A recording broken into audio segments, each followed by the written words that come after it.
തദ്ദേശ സ്ഥാപന സാരഥികൾ ചുമതലയേറ്റപ്പോൾ തിരുവനന്തപുരം കോർപ്പറേഷൻ മേയറുടെ പ്രതികരണം ശ്രദ്ധയിൽപ്പെട്ടു.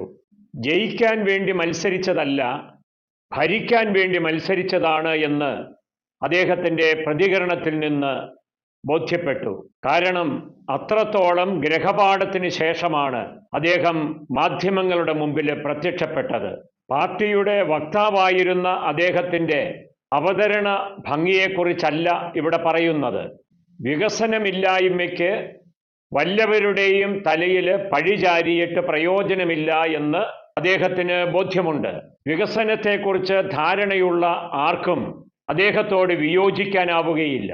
വികസനത്തിനാവശ്യമായ പണം പ്രാദേശികമായി തന്നെ കണ്ടെത്താൻ കഴിയുമെന്നുള്ള അദ്ദേഹത്തിൻ്റെ നിരീക്ഷണവും ആത്മവിശ്വാസവും പ്രശംസനീയമാണ്. കോർപ്പറേഷന് കീഴിൽ നൂറുകണക്കിന് സ്ഥാപനങ്ങളുണ്ട്.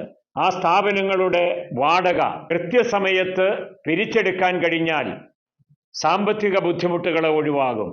കുടിശ്ശിക കിട്ടാക്കടത്തിൻ്റെ രൂപത്തിലുണ്ട്.